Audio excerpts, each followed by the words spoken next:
Yeah, Pink Floyd. I know. Is anybody out there? Hello, is there anybody out Is there? that right? Gotta get the reverb actually. I know. Well, I was actually Right out singing a there. different song, but that's Exactly. okay. No, they had reverb in that one, I think. Pretty sure. We'll play it afterwards. There you go. I can always go for some good Pink Floyd. So we're on? Well, I pushed the go button. I'm not on yet, online yet. Here we go. It says live now. Okay, live now. Not later, now. Not earlier, now. Right? Now? Right now. Not Why? yesterday now, but now Right now? now, now. Now. I know time is relative, but I mean now. But it's an illusion. Now is an illusion according to Coyote, right? Mm. He's like, he's always trying to live in the now, but he's always late. I mean, he's always, I love that. That made me laugh. I told him, I said, some people call that shaman time. Exactly. Well, I tried to be kind, Right. you know, and not point out his El Salvadorianness. We're notoriously late, but I didn't want to bring that up. So I just said, well, you know, in this dimension, time is an illusion, so you're good. Don't worry about it. And he didn't even And he accept obviously that. He doesn't. said, no. It's But then Gregory, he was like, dude, you're El Salvadorian, you're stuck with it. Curse. No, he came out and admitted it himself, so it must be something he's Right. working on. Yeah, it's working on. Maybe Good. it's his hot button. Oh, Hey. he's got them, or he used to. But I can't tell you what they are. He probably hides them. You have to find them yourself. Oh. And they may not even be on this plane. Mm. I think that was a hint. He's dropping a lot Hi, of hints lately. everybody. Welcome to Monday night. If it's Monday, we must be on Earth still. Because there aren't any other planets that use that naming system after pagan gods to name their days of the week. Well, we must all be here because we're not all there. Exactly. But we're now. Yeah. And We're now. So live from Mount Shasta, it's Monday night's version of, what is this? What is The this? Toltec Discussions with Golden Eagle. Discourses. The Tonal. The Toltec Discourses. So that's going to be the name of the book, actually. But, I've got to get 2 or 3 others published, which means I need to raise some money. Stay tuned, by the way, because within a week I will be putting out the announcement to pre-order my next book in the Shaman series. It's good. What's that? I said it's good. Hey, and she's It's not got an biased by it all. endorsement. She's my toughest critic. There you go. Can we buy it tonight? Sure, you can pay for it tonight. Okay. I don't know how much it's going to cost. I got to make something up. But Yeah, knowing you, it'd be $100. no, it wasn't going to be that high retail price. It was going to Don't be. make those suggestions. But if you're offering that much, I gratefully accept the difference There as a you go. donation. There you go. Because no donation is too large. Who we got online? Anybody? Yeah, Mohadib is here. Oh, indeed. And, Muad'Dib, not Jo- Mohadib. No. Muad'Dib. Moad. Yeah, I'm stuck on my D's here. All right. There is Who something else? in the air tonight. George G. Hey all. Hello, Hey, George. And It's Black Hat Night. Did you get the memo? Black. Switch to the other camera just for a second so George can see the black hats. There we go. Wave at everybody. Wave illegal, yay. She's got a Billy Jack hat. Right. So that's what we were talking about earlier. Okay, you can come back to me. So welcome, George. Glad you're online. And Pamela. Chow. Pamela, how's it going? She said something about something being her hot button, but Oh yeah, we I know. don't know what they're referring to. Says the date is always wrong. Yeah, Yeah. that's one of them. Until we go in and change it. The date is wrong, the time is wrong. We have no clue what the year is.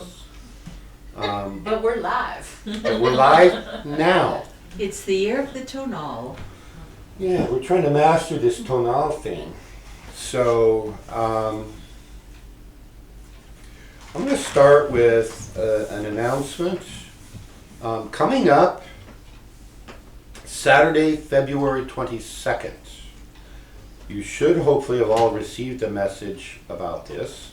That is the date for what I'm calling the diaphanous shell redux. The French pronunciation would be redo. Or it's a refresher course, 1-day refresher course. It is open only to those who have already successfully survived the level 4 diaphanous shell intensive, either with me or with Coyote the Blind. There's a lot of, for those of you who haven't had an opportunity to take the level 4, there will hopefully be, I'll be offering one later this year at a date to be determined.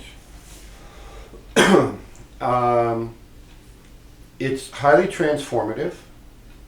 It is a compilation of some of the most effective of the core of the higher level version of Toltec consciousness upgrade. We teach a lot of exercises, we teach a lot of meditations, how to start working in the higher planes, and other techniques I can't talk about right here. But we teach so much. When you come out of the level 4 intensive, you're really not in this world anymore. You're bridging two worlds. And so it's hard for a lot of people to get back into their normal, don't you just love that word?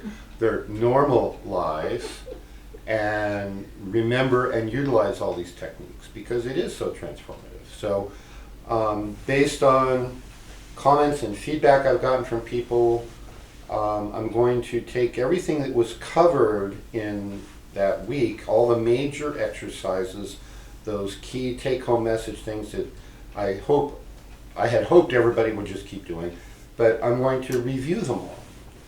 In one day, we'll start at 9, we'll go till about 5-ish.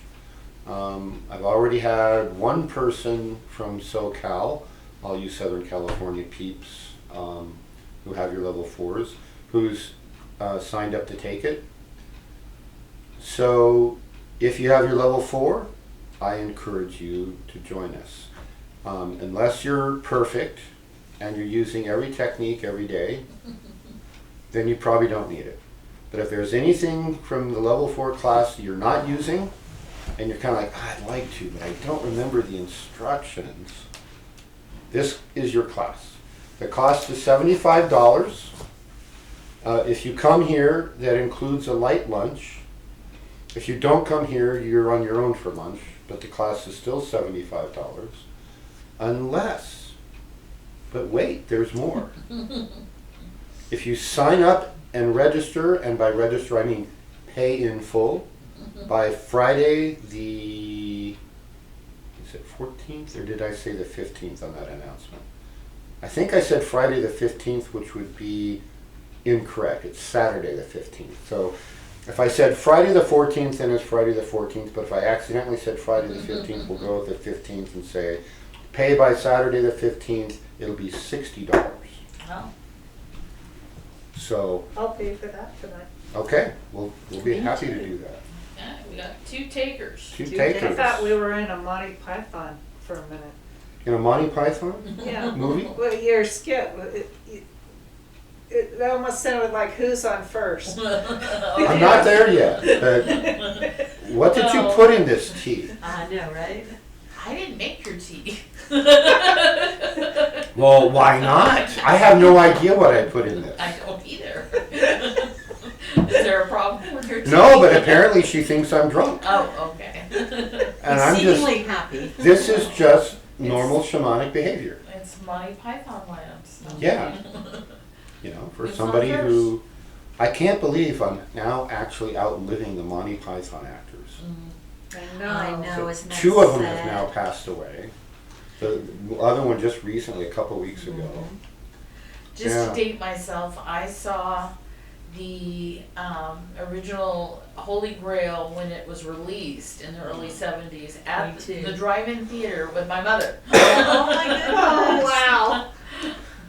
So you do remember what you saw at the drive-in theater then, if it was with your mom. Exactly. Because the whole point of drive-in theaters was that you went to the movies, but you had no idea what the movie was. Yeah. Because you were But- supposed to be doing something else in the back seat. By the time I was old enough. That to is do what you that, guys they did were- at the drive-in theaters, right? Who, me? No, No. never. No, Never. boring. So anyway, I got rid of all those rocks. yeah. Are you sure? Okay. Aaron and Marcel are with us as well. Oh, Marcel. Hi, Marcel. Welcome. And Aaron, welcome. We haven't even really got going, except I've been going, apparently. So anyway, for those with an Acadua level 4, that's coming up. I encourage you to participate because it will up your game. The state of the world is such that we all need to push our spirit, this is serious here, the spiritual development as much as we can. And nobody can do that except you. I can make fun of you if you're not, but that hopefully isn't the driving force behind what you accomplish. Your teacher making fun of you only takes you so far. Then the rest of what you got to do on your own. Since you were in the middle of announcements, you might mention that we really don't have any scheduled Acadua classes, but if someone is interested in level 1, 2, 3, in preparation for an eventual level 4, to contact us and then. Okay. If you don't have your Acadua level 4 and you need either your level 1, your level 2, or your level 3, and you kind of scratching your head, where's all this Acadua stuff people keep talking about, then contact us. We can put together and run small classes, and actually small classes are almost better than big classes. I've run classes with over 20 people, and I've run classes with 6, and I almost prefer the smaller size because we get more one-on-one work done, and I think people walk out of there better prepared It's more to intimate. use it. So, yes, please contact us. We will be happy to hook you up with the Acadua juice. Can you give us a 30-second plug as to what the Acadua is, how it's related to Toltec shamanism, and why they would want it? Sure. Well, no, I can't. I can't give a 30-second plug that says all that. Exactly. I can give a longer plug that covers all that. I'll try to keep it as short as possible because I actually had notes tonight. See how prepared I was? I actually wrote an outline. We haven't even gotten started on it other than line 1 said announcements. So. Okay. The world of Toltecs and Toltec shamanism is about consciousness and upgrading your consciousness with the ultimate objective of bringing the full powers of the divine here into the physical realm. God can only work in the realm of spirit. From a tree of life perspective, that's up in the world of Absoluth. So everything below that is done by, and work is carried out by agents of God. God sends, okay, go to this plane and do this, go to that plane and do that. And that, depending on your spiritual tradition, those are gods and then demigods, or lesser gods and then demigods, or angels and archangels and so forth, until you get down here into the physical plane. And God is relying on us. And if we want the kingdom of God here, and if we want to upgrade humanity, we're the ones who have to do it. So the Toltec culture is very ancient. It goes back before 35,000 years ago. And don't worry about the fact that historians and archaeologists don't believe that there were any intelligent humans before 6 months ago. Because We have writings from China that go back almost 10,000 years. We have stone carvings. We have evidence of advanced ancient technologies. We have the stories, and especially some of the Hindu writings from India, about what these ancient technologies were capable of. And so the remnants of that knowledge is a large part of what we have in the Toltec lineage. The Toltecs once covered all of North America. We are not, and never have been, a genetic race. We are more akin to a guild of scientists and healers and spiritual guides that have been present in different cultures. You know, you could compare it to, well, there's like a cross between a university and a research lab and maybe a church, right? And you roll all those into one, and there's your Toltec Center. But they may not have been in every town. But the towns they were in covered the continent, from Alaska down to Nicaragua. I almost said Guatemala, but that's not the right place. Nicaragua is. And so we hold the descendants of those ancient Toltecs are here in modern times. We hold that knowledge. The knowledge of the transformation of humanity. And this information is freely available to anybody who wants it, but when most people find out that the way to get it, they don't want it. Because the way you get this knowledge and these abilities is through a four-letter word called work. And here in our modern culture, work is not a concept that most people care to indulge in. And I say that very disparagingly, because it's very sad that people are unwilling to work at anything. They want everything handed to them and given to them. And to work is foreign, and it's not taught in schools anymore. We don't even really have schools, we have indoctrination centers.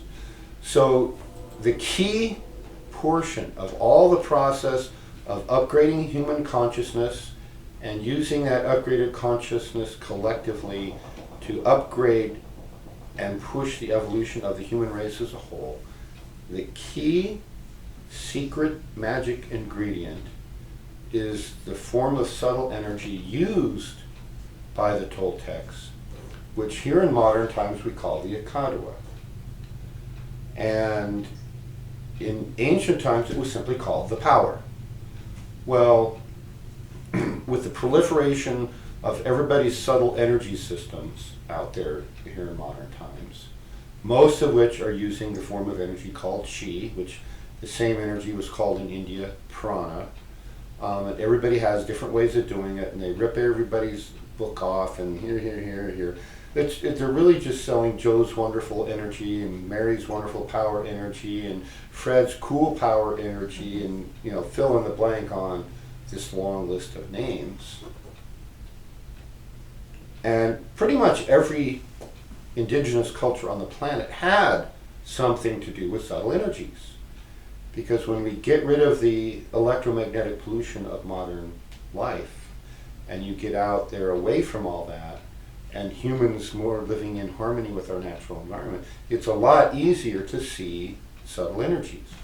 Whether you're seeing as auras around people, or auras around plants, or animals, or energy flows around sacred sites. Or to make a sacred site, somebody with the training and the ability to pull in divine energies can create an altar pretty much anywhere.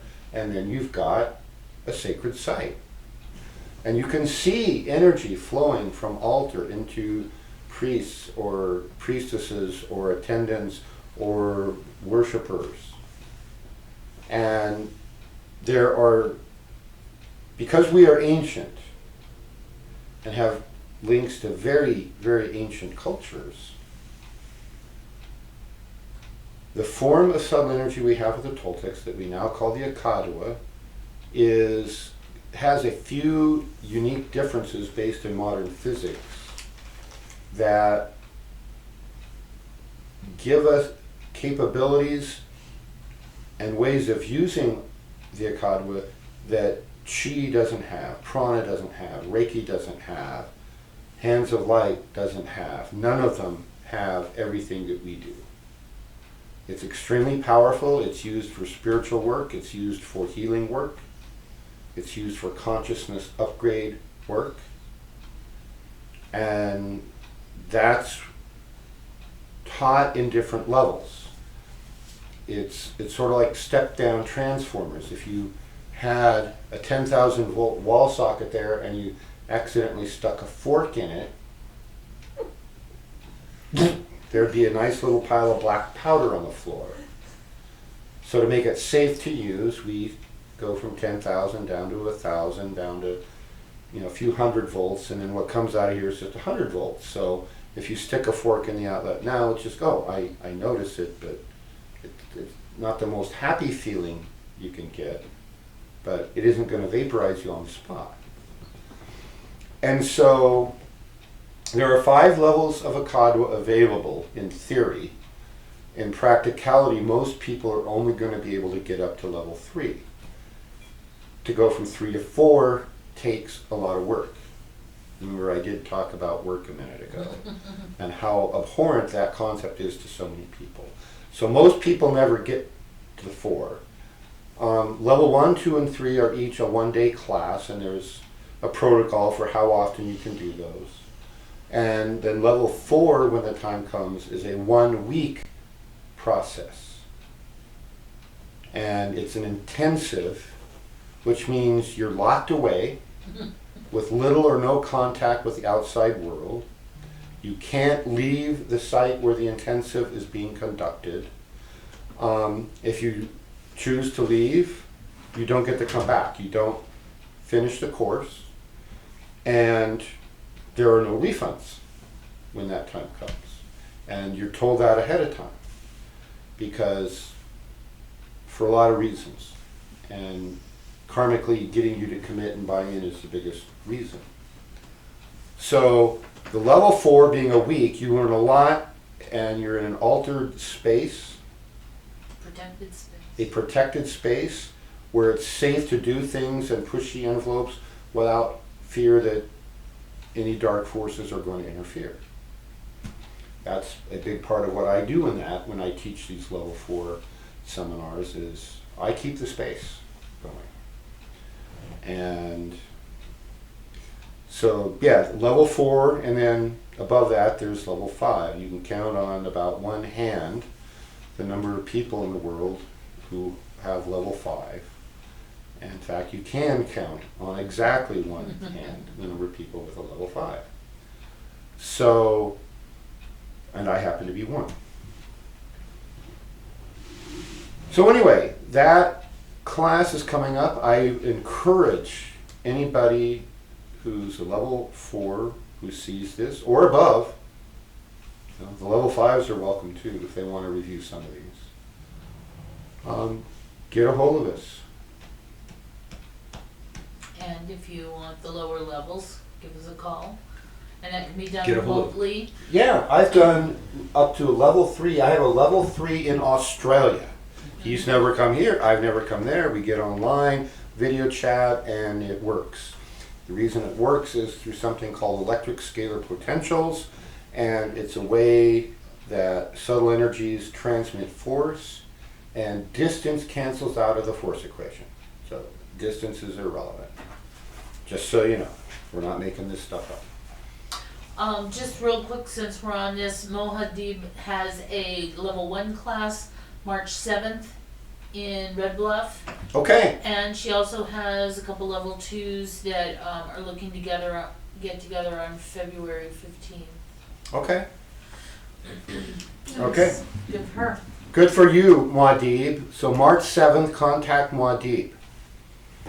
If you want to know how to do that, go read the Dune novels.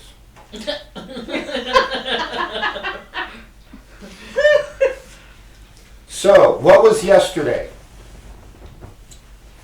Groundhog's Day. Ding, ding, Indeed ding. it was. Most people would have said the Super Bowl. Well, we'll talk about the Super Bowl in a minute. But yeah, it was Groundhog Day. So, who knows and can explain how Groundhog Day works?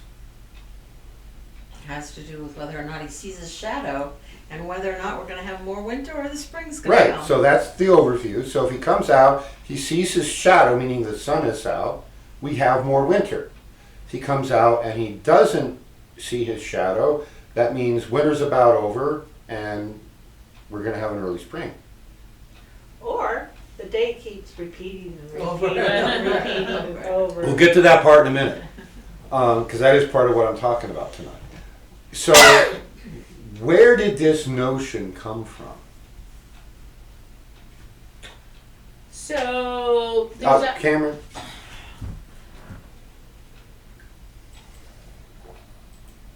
there's traditions from around the world.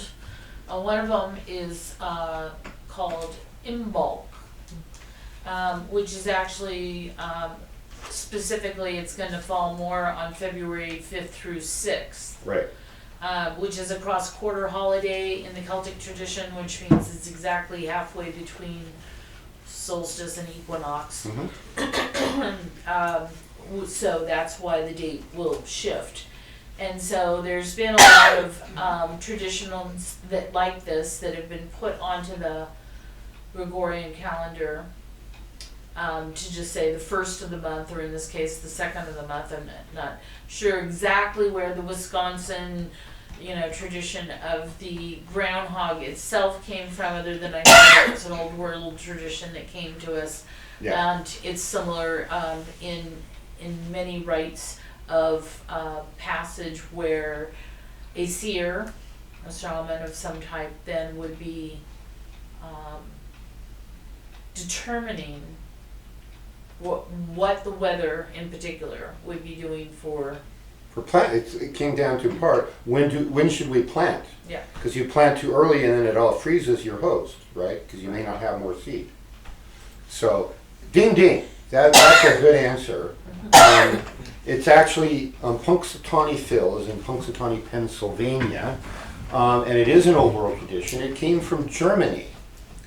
And why groundhogs, you say? What is their unique special ability of groundhogs? Well, there wasn't, really. It was bears.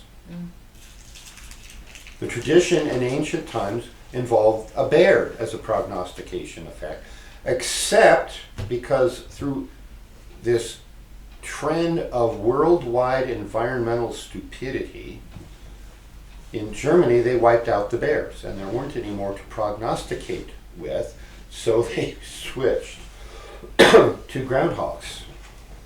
And then that was the tradition that came over here, and in that part of the world there was a lot of Northern and Eastern Europeans settled, and they kept Groundhog Day going.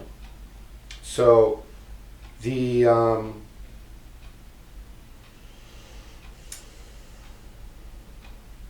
environmentalism is important. I'm kind of all over the map tonight, but this is all related. We have a history of humans of destroying nature and destroying the places we live. And this little tidbit about Groundhog Day got its start because they killed all the bears off. On this continent we used to have a bird called passenger pigeons that were so numerous that a flock of passenger pigeons could take an hour to fly by and the sky would be black. And a flock, a species of bird that numerous, how could we wipe them out? Well, we did. People would just stand out there with shotguns after shotgun after shotgun, and they'd eat them, and then without regard to breeding seasons and whatnot, we destroy their environments. That's another one that's gone as the 20th century progressed. We started realizing this, and then it was a big fight to get people to stop it. Right? Stop being stupid. So, yesterday, most people missed Groundhog Day. There's a little bit of flurry on the internet, but not nearly as much as usual because the idiot Super Bowl was there. And I say idiot bowl because athletics at the professional level has become degraded. It's hardly a competition anymore. In a lot of the sports, the outcomes are scripted, just like the political stuff in Washington.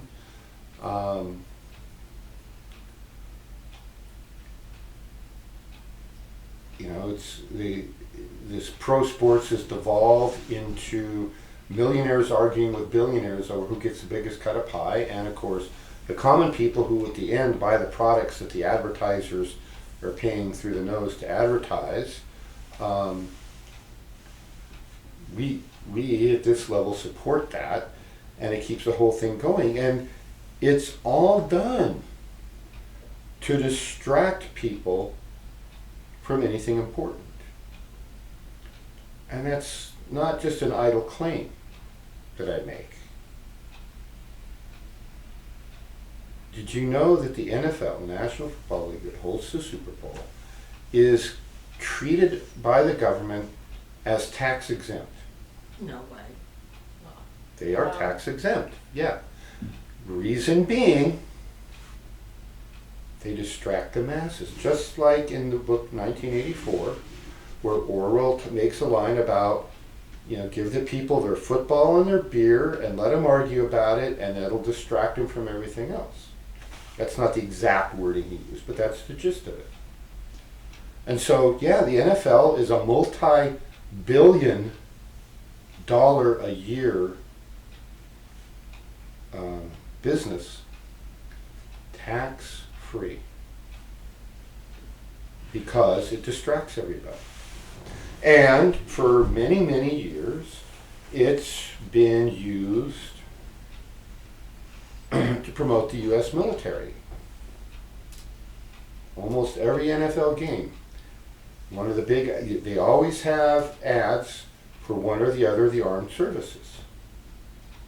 Be all you can be, and so they're targeting the young, especially young men. More young men than women follow pro football, but they'll be happy to take the young women too.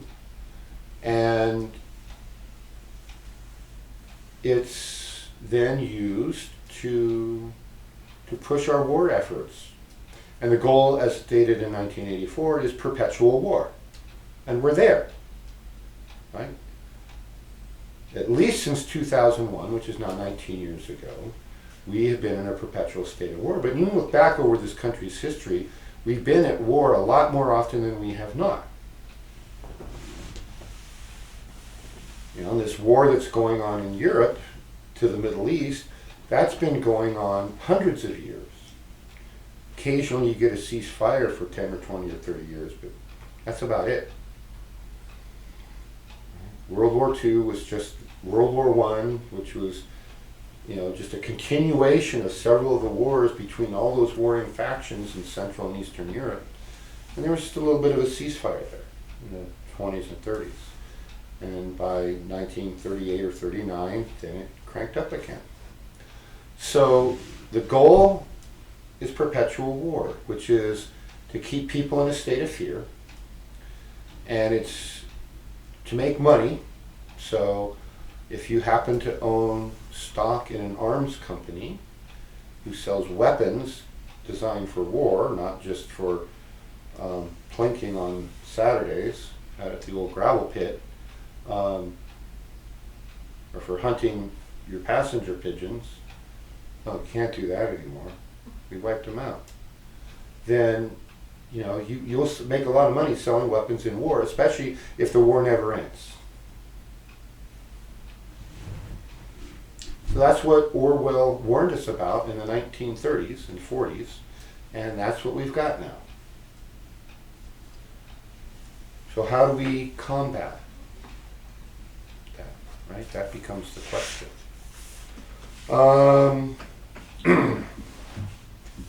So we did not watch the Super Bowl yesterday. We were too busily engaged in far more important work, which was the ongoing class for the American Book of the Dead.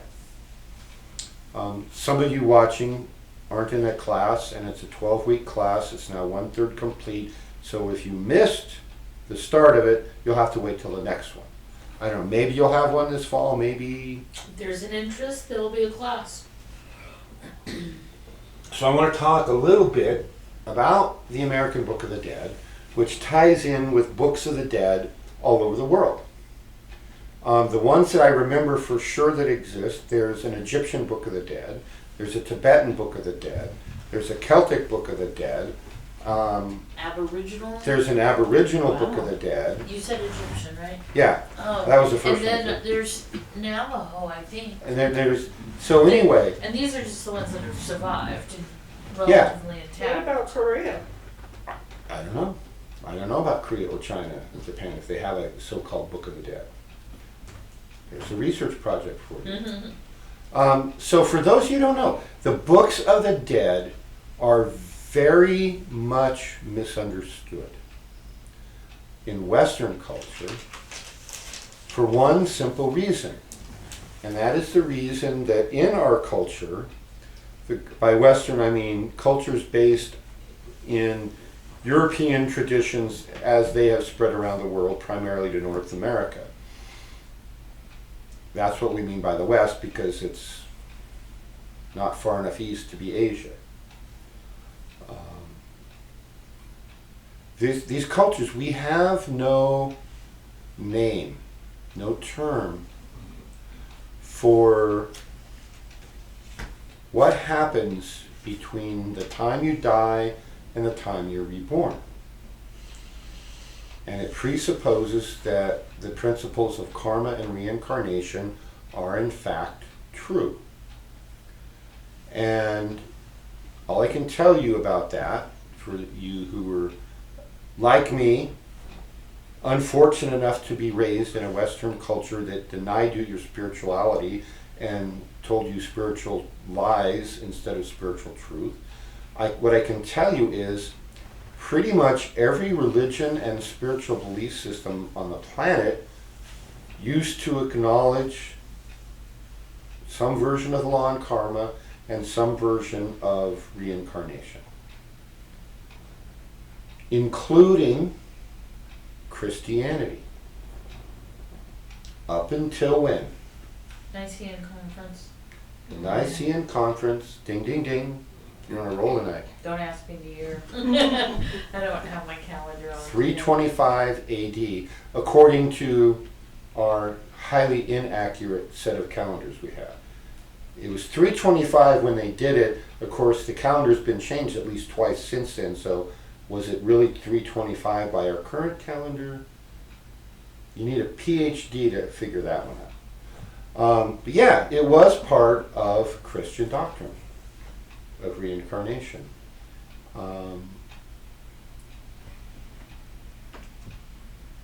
And then it was dropped when the Roman government co-opted the majority of Christian religion and twisted the content for political means. And there's a whole history of that, which I'm not going to go into. Lots of documented stuff out there on that.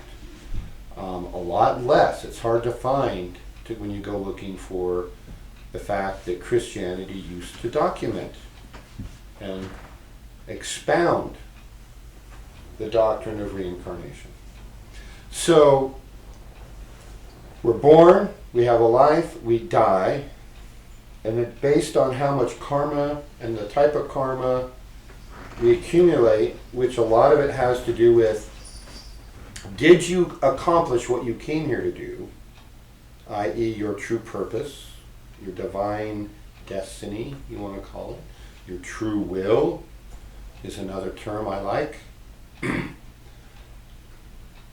If you accomplished that and you did a really good job, then maybe you don't have to come back into a physical body and live in these slow, dense worlds that we're in right now, unless you get suckered into volunteering to come back.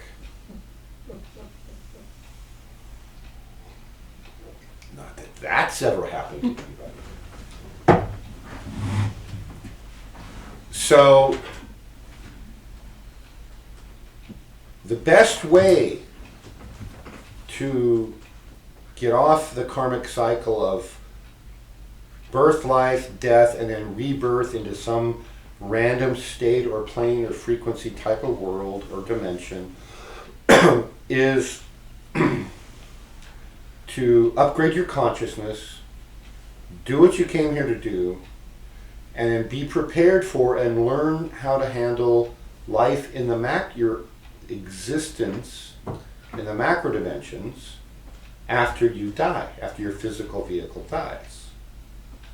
And that's the tricky part, because you can't wait till you get there to start learning how to survive and navigate there. You have to do that now. And so, cultures around the world have sent avatars, or prophets, if you want to call them that, down to produce books of instructions on what to do after you die. And they're called things like the Egyptian Book of the Dead, the Tibetan Book of the Dead, the Celtic Book of the Dead. And what we have at our disposal is the easiest one to learn and use in Western cultures, which is the American Book of the Dead. It was written by one of my shamanic colleagues named E.J. Gold, who is probably one of the two most highest powered shamans I'm aware of. The book's right over there. Well, yeah, it's there. And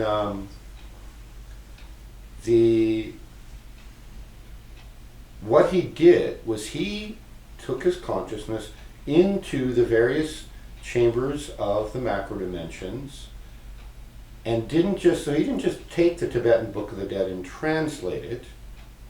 The macro dimensions, it's also called the labyrinth, it's also called the bardos, is the Tibetan term.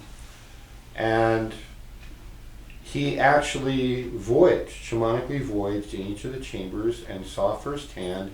And so then he was able to take this ancient language from the Tibetan Book of the Dead and put it into terms Americans understand. So instead of the green-eyed, green-horned monster, which we don't have that in our culture, but the boogeyman, we get it, right? Oh, we'll just call it. So he didn't just translate it, he reinterpreted the American Book of the Dead, which we lovingly refer to as the ABD. And it's the instructions you need. And if you want to learn to travel the macro dimensions, read the book. It's powerful in so many ways. It's helped me tremendously in ways I don't even want to talk about tonight.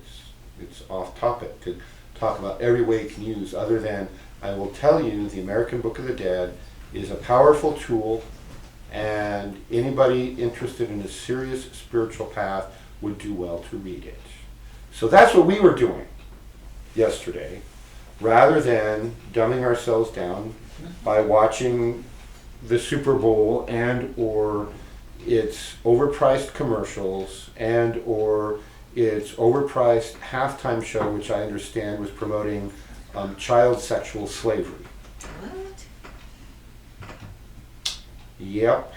Apparently they depicted children in cages and almost nude women dancing around and all kinds of things. Yeah, they've gone way... That's distasteful. Yeah, it's beyond distasteful. So that was the Super Bowl, which I hope you didn't watch. Aaron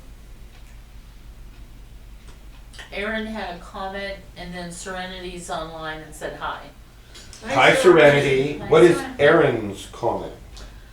The evil wife of the emperor asked him to remove reincarnation from the Bible so the slaves would forget the truth. I believe that. Well, funny thing happened on the way to the forum is that not everybody converted to the Roman version of Christianity. And the Gnostics kept a tradition alive that has spread. And we also have the ability to tap into the higher planes and go direct and learn the truth for ourselves. And the ability to go direct and tap in is part of what we teach in the Toltec lineage. So, back to Groundhog Day. Groundhog Day as a movie, in case you don't know, is starring Bill Murray of former Saturday Night Live fame. And it's disguised as a comedy, when in fact it's soft disclosure of spiritual truths.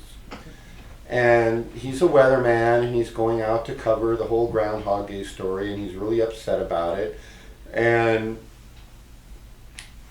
he goes and he does a crappy job, and then he wakes up in bed, and he's trying to get out of town. He wants desperately to get out of town, but a blizzard hits. They can't leave town, so he's got to stay in Punxsutawney another night, which makes him terribly upset. And then he wakes up, and it's Groundhog Day again. And this starts happening over and over and over until he gets it right. So this isn't necessarily going to be a whole analysis of Groundhog Day, which I've already done a movie day on. But what I want to focus on is, what did the Bill Murray character, Phil something or other, what did he have to do to break the cycle? Anybody remember? Well, pretty much it was being totally selfless. Yeah. He had to adopt a life of service. And even when he got everything right except one little thing, it's like, okay, he'd say the wrong thing to the girl he's trying to woo or something, he would start over. And so he lived, I think in the movie at one point he says, he's been doing the same day for the equivalent of 9 months, which is kind of interesting. It's the time of a gestation, right? And so if he goes 9 months, so out of 365 days, that's like 270 days of Groundhog Day over and over and over again. And when he totally becomes dedicated to doing the best he can and pushing the envelope of service and learning and making himself the best person he could be, then he breaks the cycle and he gets to leave town. And I won't tell you, in case you haven't seen it, whether or not he gets the girl or not. But it's a romance comedy. You figure it out. So, Groundhog Day, the movie, can be interpreted as a reincarnation, right? Each day he's born again, he gets to do it again. There's even times in there where he deliberately killed himself, right? And it didn't matter. He'd wake up and it's the same day over again. So he finally figured out, well, that's not working, so I guess I'm going to have to upgrade. Upgrade my consciousness, upgrade my game in life. And when we each do that, there may come a time, I'm not going to say this is absolutely positively guaranteed for everyone, but there may come a time when you literally live the same life over again. So you're born as Yvonne Little Eagle and you go up, and then sometime, hopefully in the distant future, you die. If you didn't do everything right, you go back into the same life again. And again. No. And again. And again. No. Yeah. So it seems that the critical point there is when he essentially nails himself to the cross. He nails himself to the idea that I've got to do these things to change my situation, or else I'm going to be in this forever. Right. So he has an awakened moment where he realizes he's in this loop. And so, you know, this video, this meeting here today should be the wake-up call to everyone listening that we are in a loop. Well, there you go, stealing my next point. But, no. Good for you. The idea was that Ding. you're nailing yourself to the cross. And so, at that point, then, you should be seeing a difference then Right. in the results. Right. So basically, he was on a path that wasn't good. He wouldn't have fulfilled his true will. The movie doesn't really get into true will other than making yourself a better person. But so each day he woke up back in the same little cozy, very lovely bed and breakfast hotel he was in, listening to small town radio on the clock radio that wakes him up. It was, if I remember right, I got you, babe. it was, I got you, but it was one of those clock radios with a turn with the little things that flipped before they went to electronic was. ones. Yeah. It was one of those flip Yep. things. Or digitals. Boy, I don't know how I remember that. Mhm. It's been a couple of years since I've seen Because that. you watched it flip to that exact Right. 6 o'clock in Right. the morning. Ding! Yeah. And then all of a sudden, the day's So the same. he had an opportunity for a do-over, right? Oh, if only I could do that over, right? How many times have we all said that? We want a do-over. So if you absorb the lesson of Groundhog Day, which was actually yesterday, I would love for it to have been today, that would have been classic, is take this as the wake-up call, like Bonnie just said. This is your call for a do-over. You need to upgrade your consciousness. So some of the things he did, he decided to make a conscious choice to excel in every aspect of his life. So he learned music. He learned that the chick he had the hots for loved music. She was into French poetry, so he learned French. He learned about the French poets. He learned ice sculpture. He learned how to dance. He did all these wonderful acts of service. You know, some old high school buddy he ran into was now a pushy, obnoxious insurance salesman. And he's just trying to blow the guy off and treat him bad at the beginning of the movie. By the end, he goes through phases there, right? He starts chasing the guy away by pretending that he's homosexual and he is attracted to the insurance salesman. And then he just says, okay, tell me about your insurance. And he ends up, okay, I'll buy some insurance because I don't have any, right? That kind of thing. He sees an old homeless guy who doesn't have enough warm clothes and doesn't have food. And so he starts every day taking the guy in and buying him a meal and giving him warm clothes. And that night, the guy still dies. The old guy dies. And he tries 2 or 3 different ways, and it's like, you know, you that's going to happen, right? People are going to die. He's old, but the guy died because somebody cared, right? When he died, somebody cared about him. Somebody loved him enough to try and help him, right? That means that old guy passed with a completely different state of mind and his consciousness. Yeah, and he didn't die alone. He didn't die alone. He didn't die frozen on the street Or hungry or... and hungry. He had been fed, he had been taken to a warm hospital bed, and he died with people caring for him. A good death. He had a good death then. So we should all have a good death someday. So these are the kind of things he did to upgrade his game.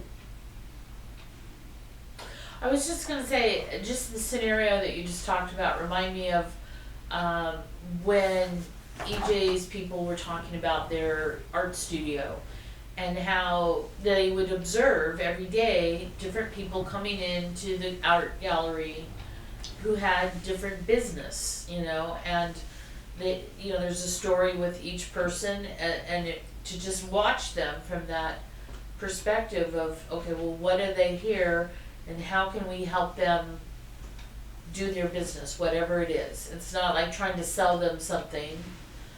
You know, there's something they were working through, something they needed to see, something they needed to do that was gonna trigger them on their path.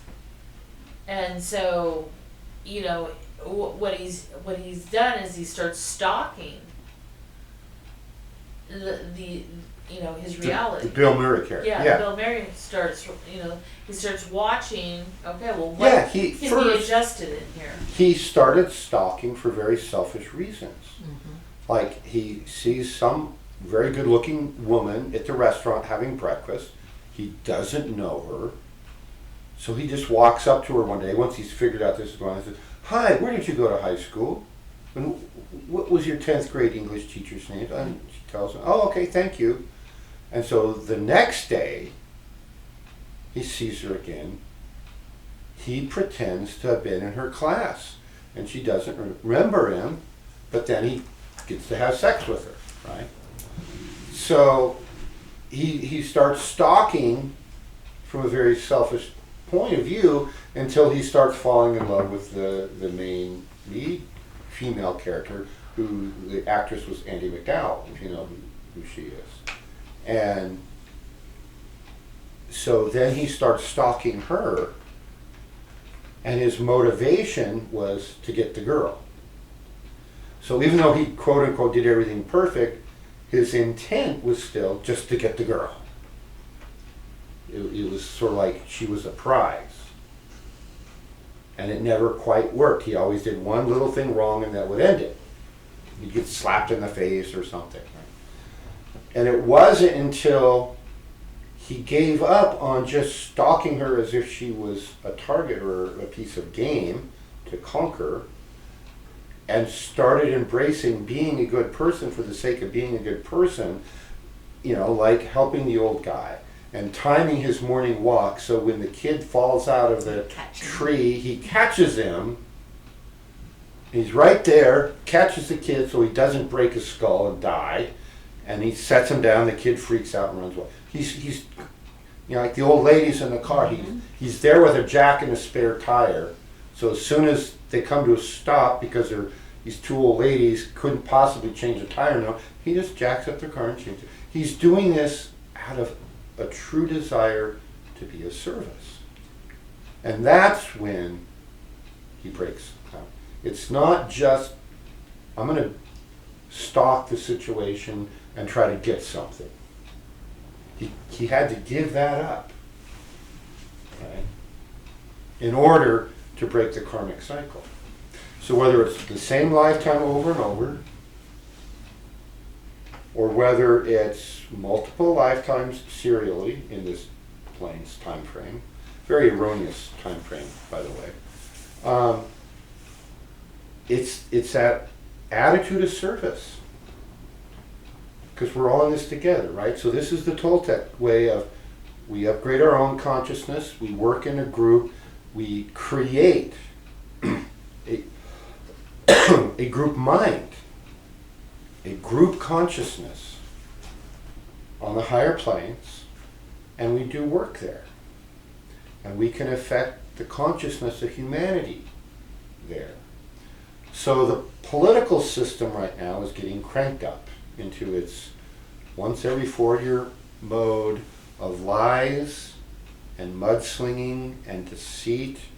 And I want to remind everybody that there's virtually no difference between the two major parties.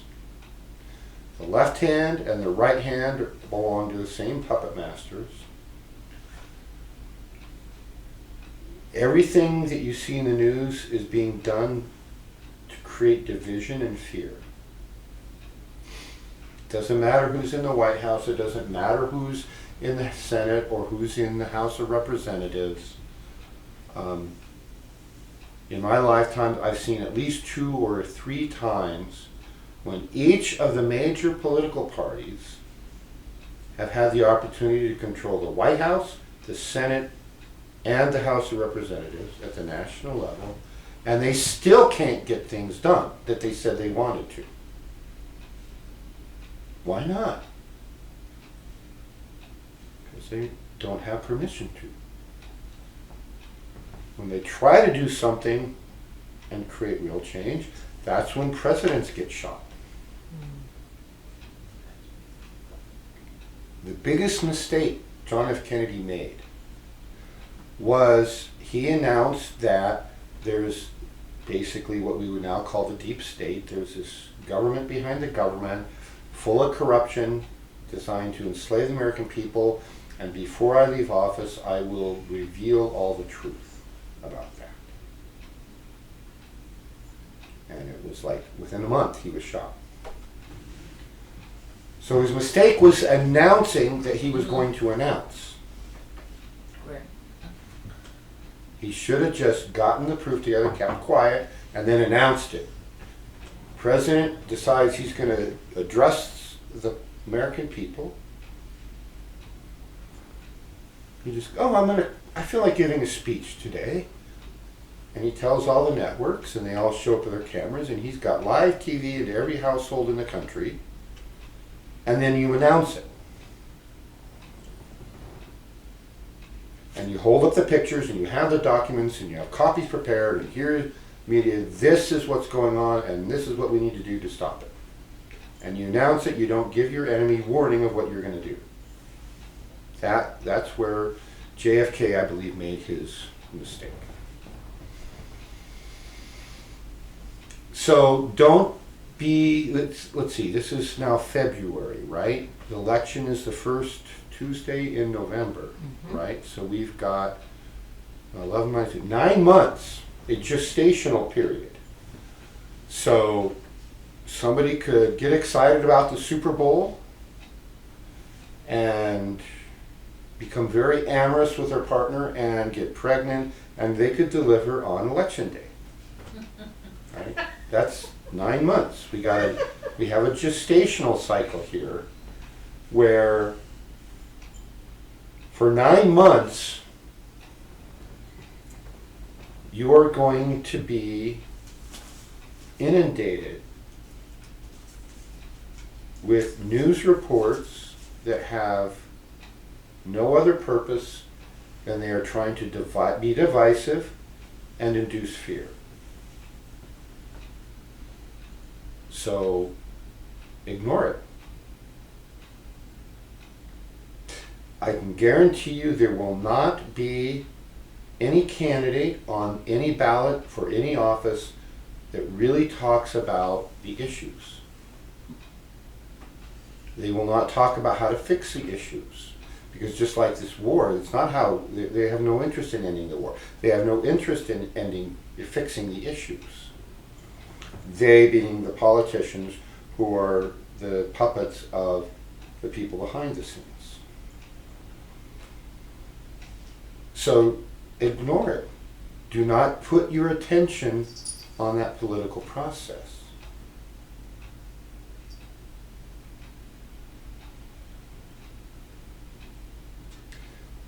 One of the things that whole process is intended to distract you from is what's really going on. Things like Agenda 21. If you don't know what Agenda 21 is, go do research. I'm not going to lecture on Agenda 21, other than to say that is the purpose of, what did I say? And this one thing I posted for somebody today. The purpose of Agenda 21 is to steal all the land and the resources for the select few and drive everybody back into the cities, which will become virtual prisons, and live on GMO food, and to keep you from being able to claim your power and claim your spiritual ascendancy and create the kind of world that the Toltecs are really trying to create. Trying to create the kingdom of God here on earth, where we claim our power, we claim our freedom, and we use that to move humanity forward. So we can't ignore politics, but you should try, if at all possible, for whichever office, to vote for the most qualified, who will do the best job, and not just do the lesser of the evils. Mm-hmm. Now, when we look back at the presidential election 4 years ago, there were no lessers of the evils. They were all just evil. So which version of evil do you want to vote for? It's really like that one Simpsons episode from 15 or 20 years ago, where in the middle of the presidential election, it was found out that both of the leading candidates were in fact these reptilian aliens just wearing a human body as a mask. And the two competing people to vote for were buddies from the same evil planet. And of course at the end, then the Simpsons and everybody in town is a slave being whipped by these people. And of course someone said, well, I voted for the other guy. You know, they're both up there cracking the whips, right? So, you know, which evil puppet do you want to vote for? And why do we as a culture accept the choice of evil puppet A and evil puppet B? And why is it that a country with the intelligence and the knowledge that we have and the truly good people we have, why is it that the best choices we had were Hillary Clinton or Donald Trump? Right? That's the best we had, and now this time it's going to come down to Donald Trump or, you know, Joe Biden or Bernie Sanders or XYZ Democrat. XYZ socialist / communist. You know, when you read some of the things that JFK actually wrote and said, he would be denounced today by the Democratic Party as being a radical conservative. Ask not what your country can do for you, but what can you do for your country? That's not the talking points these days. But don't give that your attention. Don't get bogged down by the mudslinging.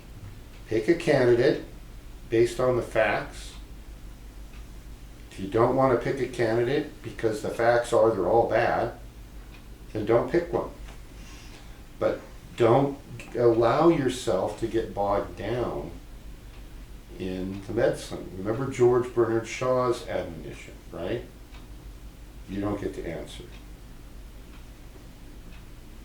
Everybody knows who George Bernard Shaw is? Composer. Writer.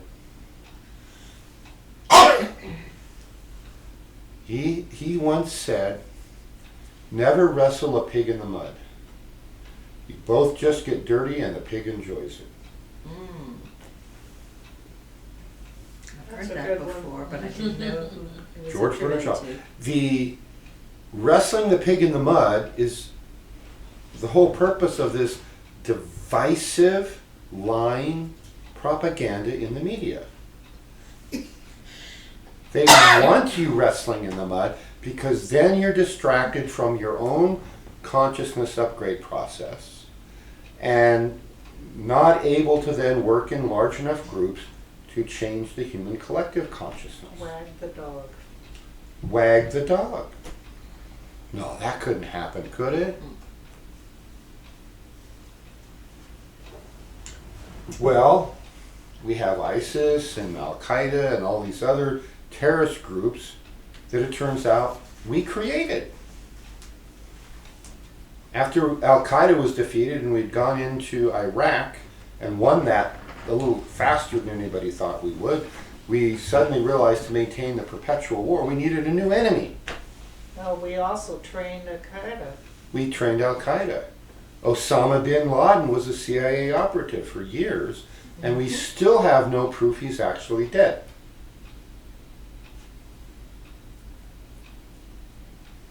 They actually, I can't say how I know this, they actually had proof that within 3 months after going into Iraq initially, or Afghanistan, wherever, of 9/11 happened, and we said, okay, Osama bin Laden's responsible, we're going to go get him. And within a couple of months, they had him cornered in a cave. And the order came in to let him go. And we had to back out. And then it wasn't for years later that we thought, okay, now we got it. but nobody saw a body. There's no pictures of a body. It's Wag the dog. So, focus on your personal practice. Focus on your consciousness upgrade. One of the best defenses against the frequencies of television and the internet that are the mind control frequencies,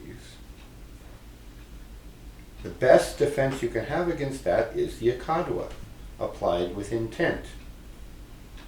Because it has connected us to a much higher source than the propagandists are using. You need to write a book called Defense Against the Dark Arts and talk about this kind of stuff. You know, the dark arts of our time, which is media control. Yeah.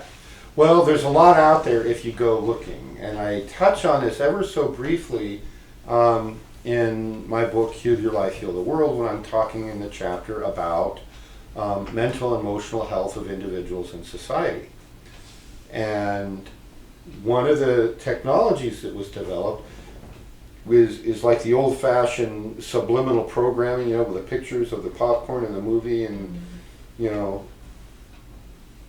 that they claim that really worked, and they say, oh no, we really weren't doing that. Well, yeah, they were. But that has now evolved over 75 years, and there's something called Silent Sound Spread Spectrum, or SSSS. And apparently that's the technology they actually used in combat in the Iraq War, the first Iraq War, to cause 200,000 Iraqi soldiers to drop their guns and surrender. Is their brains were programmed using this technology. So we went in, we did enough bombing and blowing up to demonstrate. That was still a message aimed at the then Soviet Union, to say, see what we can do. The reason why that war was broadcast almost live on television wasn't to keep partly to keep the American people engrossed and distracted, but that was putting it to the Soviets and the Chinese and anybody else, saying, look, we're 50 miles away and we're picking which door of your car we're going to launch our missile through, which they were doing. We can send our bombers into the heart of your air defense network and decide which apartment window we're going to blow up, which of your air traffic control centers we're going to blow up. That was a message to the Soviets primarily. And it was showing off to the rest of the world, don't mess with us. And that message kind of got through, because not many people are these days messing with the U.S. military. But that SSS, that's mind control technology. That's social engineering at work. And they're targeting younger and younger people to grow up now with no concept of work. They are growing up with no concept of morality. They're just like it's described in George Orwell's 1984, they're turning parents or kids against parents. As soon as a parent does something that's not per the party's direction, the kids are trained, go report it. Turn them in. Send the parent to the work camps. So that's the kind of stuff that the Akadwa can protect you against.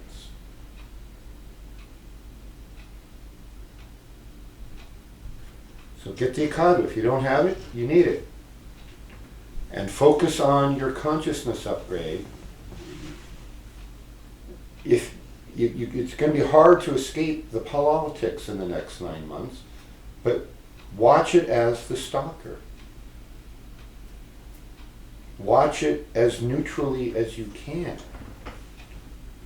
And I can tell where people are in their development by watching their comments on political issues, on their emotional hot button subjects. It's really obvious. you know, the Trump haters and bashers and the liberal commie haters and bashers, and you know, is it gun control or is it the abortion issue, or which issue is it? And the answer is going to be whatever the answer is, no matter who's in office. Unless we all upgrade our consciousness and get the message out into the collective consciousness to stop it. We no longer accept last century's way of the small number of people restricting the freedom of the vast majority. We have our freedoms, we have our rights, and they must be protected, they must be defended jealously. When people try to take your freedom on any issue, you need to respond like the mad, hungry dog who just got a bone and now somebody's trying to take it away.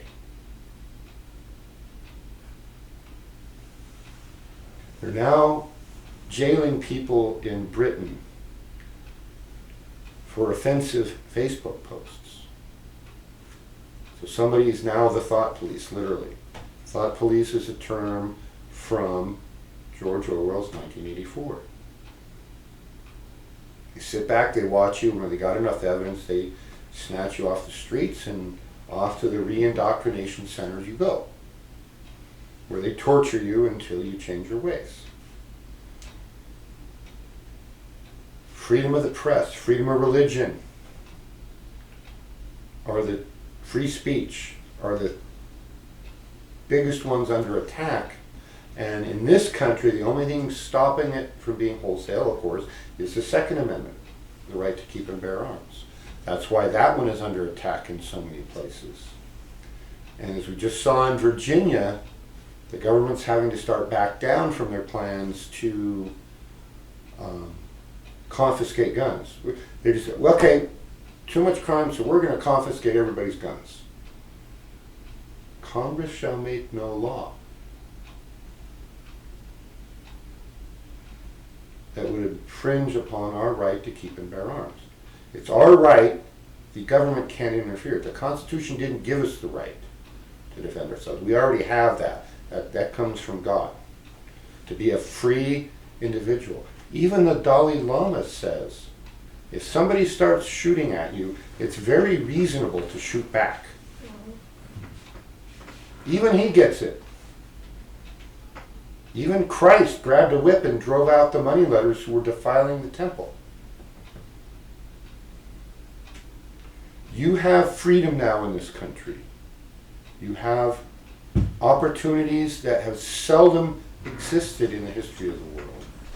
Just to be educated. Just to be educated, just to meet, peaceably assembling to discuss religion and spirituality, to discuss these higher level principles that in different times in the past would have gotten us killed. We have to defend that, and I will defend everyone's right to say what they want, even if what they're saying is wrong or from a purely scientific, right? If they're out there saying 4 plus 4 equals 6, I'll say, A, you're an idiot, but you have a right to say that and be proven an idiot. You want to support this political position or that political position? Fine. You have a right, and I will defend your right to do that. I may think you're stupid for your position. I may not agree with your position, but I'm not going to take your right away from you because I don't agree with you. And nobody should. And the other thing to be aware of is that in these political protests and rallies that are going on, is most of the protesters, the people showing up, are paid actors. They're being paid. George Soros is supporting both sides. He's supporting the Antifa radicals, he's supporting the biker radicals, he's paying for it to create that conflict. that division. And the one thing that will defeat all of that is unity. Oneness. We have to stick together. Everyone. Men, women, black, white, brown, green, Martians, pink with purple polka dots. I don't care what color your skin is. We have to, if you support freedom and the growth of humanity, you're my friend.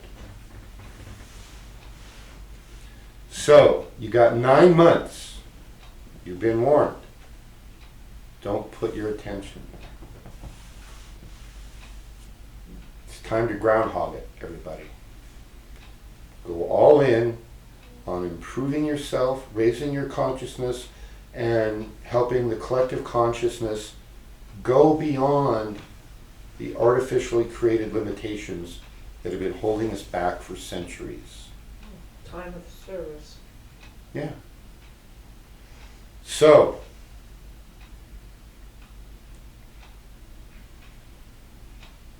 groundhog it. That's my message today. Any questions Speaking online? of which, what did the groundhog do? Can I say that again? What did the groundhog do yesterday? Oh! I think he saw his shadow. If I remember the news report right.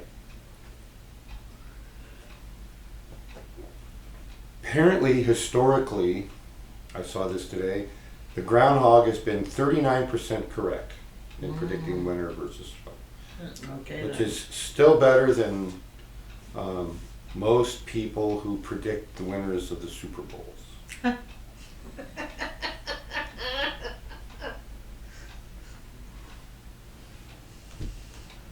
Well, it seems like there's two factors. One is, really has nothing to do with the groundhog. It has to do whether it's overcast or not at that time of the year on basically, you know, the on Imbolc or the Right. cross-quarter holiday. And so you don't even need an animal. But the other part of that is that they were waiting for a bear, or in this case, a groundhog, to come out of its burrow, because it wouldn't be coming out unless there was an impending change in the weather. Right. And so just simply picking up a groundhog and looking at him is not going to do anything. It has to do with whether he's even there. Did he come out? Did he come out of his hole at all? If he came out of his hole, it's probably because the weather was right. Right.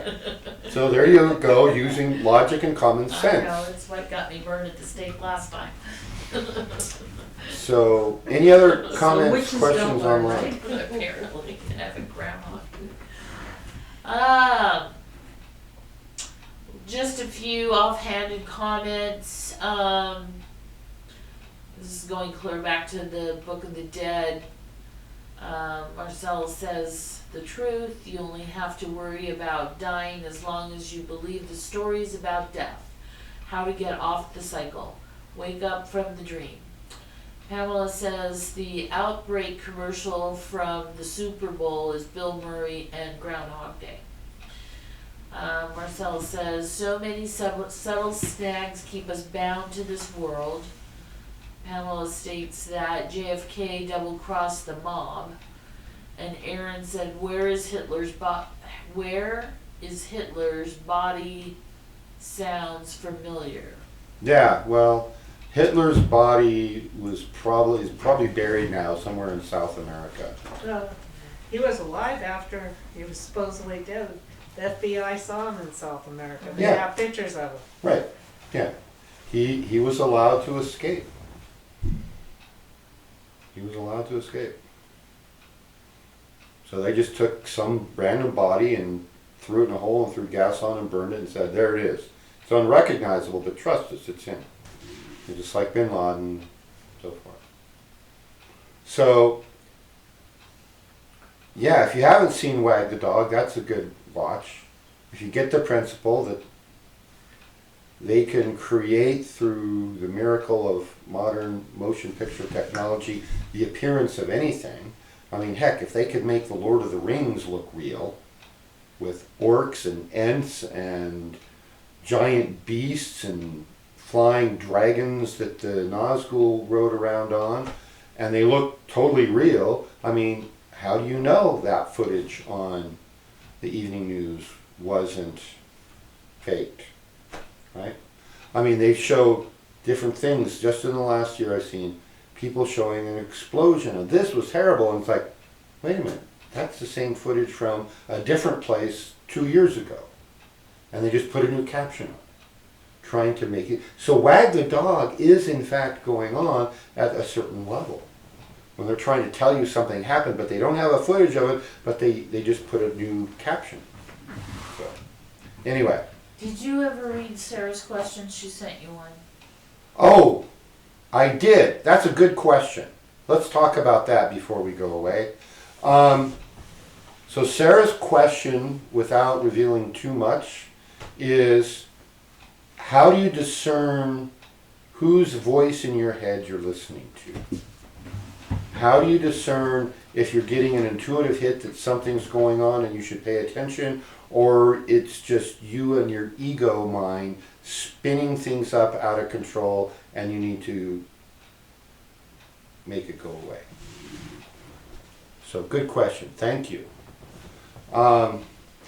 That was the only question I got. I threw it out there. If you got questions, send them in. I'll talk about it, and that'll become the book. But I only got one question, and then I almost forgot it. One answer is you learn to discern that through experience. You have to spend enough time in meditation so you know what your distracted mind sounds like, that you know what your higher self sounds like, you know what your essence sounds like, and you know what your holy guardian angel sounds like. And then when you get high enough that you know what God sounds like. And the difficulty is they all sound like you.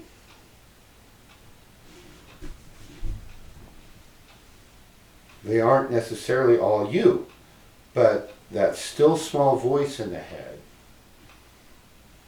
when you start trying to communicate with higher level entities like your holy guardian angel, you have to apply the same test, whether you're channeling any random spirit guide or your angel, is you put it to the test. Who are you? Question number one.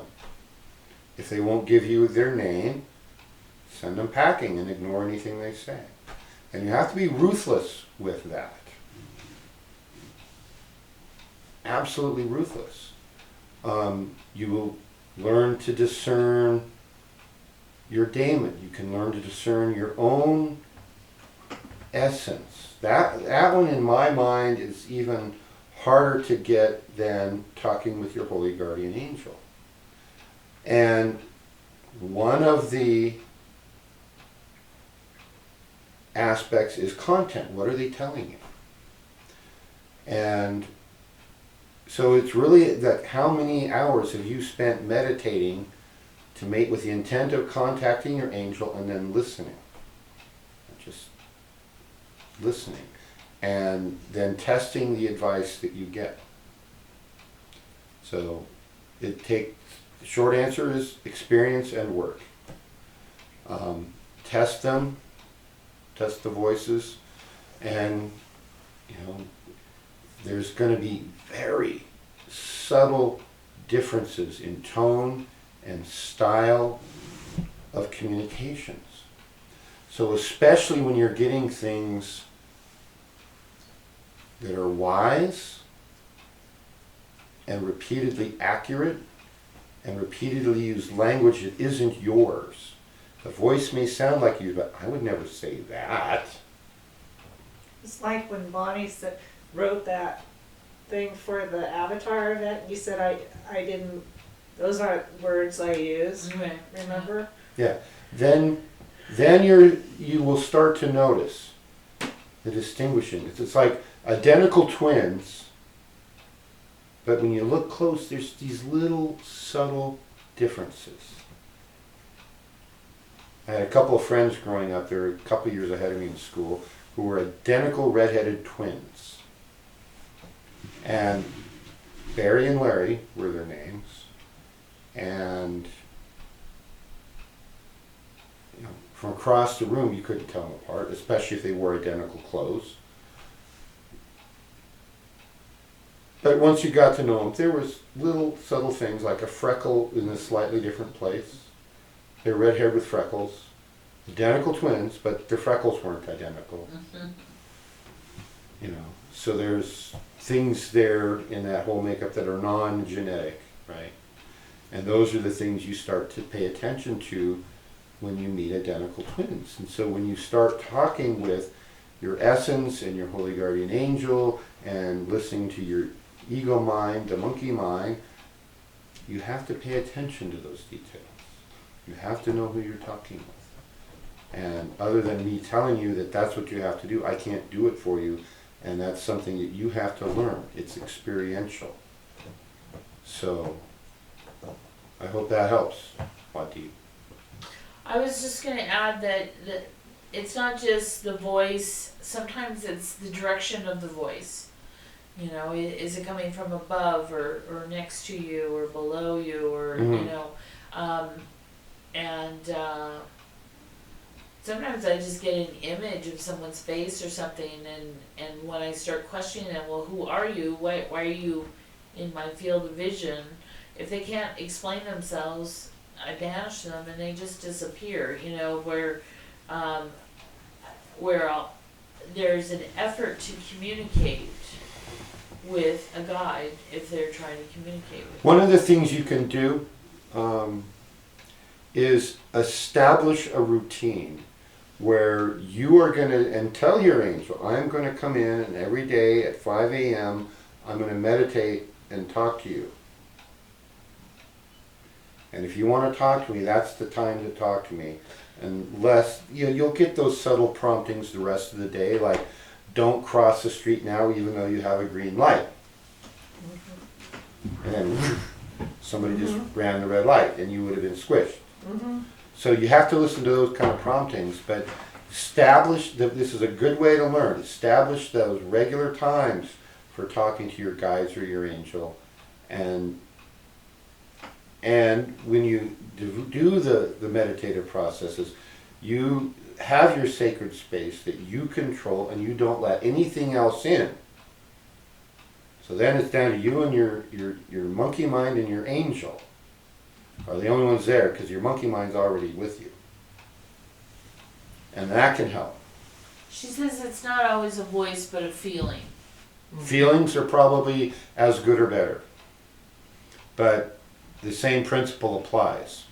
Establish a routine, meditate it the same day, and learn to do that. However we get gnosis, whether it's clairaudient, clairvoyant, clairgnostic, clairsentient, everybody's different. We all have all of those to a certain ability, but usually we have one that's dominant. So, I hope that helps everybody. So I have a question. 1492? Have you ever, that's actually a special number to me. Okay.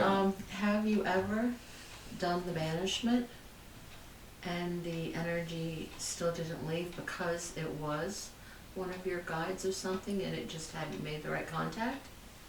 I'm just curious that it just occurred to me that on occasion, or it may be a new guide or something coming in. Or, Well, the actual banishment, as we practice it, is pretty comprehensive. It's both a banishment and an invocation, so in and of itself it makes it rather safe, that you're sending out everything, you're sealing that with the names of God, and really only calling in the 4 archangels and your holy guardian angel. okay.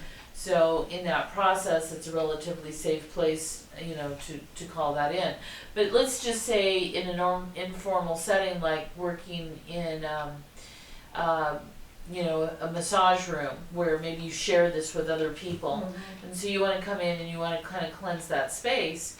One of the dangers that I see is that people say, well, I'm calling in all the guides of this person. well, it can get kind of crowded in there. So be really selective and don't call in any energy, whether they say, well, you know, Saint Mary, or, you know, Mary Magdalene is my patron saint, call her in. It's like, well, if you want to bring her with you, that's one thing, but, you know, if you don't have a relationship with that energy, then, you know, you don't know what you're calling in, really. Got it. Yeah. Even then, oh, there's a new energy here? Well, who are you? Right? Question one. Who are you? Why are you here? Maybe they say, well, my name is Fred Smith, and I'm here to give you a message. Okay, what's your message? Who is the message from? Okay, thank you, now please leave. Then you can write the message down and deal with it or not. You know. Okay. Any other questions? All right. Thank you, everyone. I hope you found something useful, especially to protect you over the next 9 months. All right. Do good, avoid evil. Let's Thank you. groundhog it.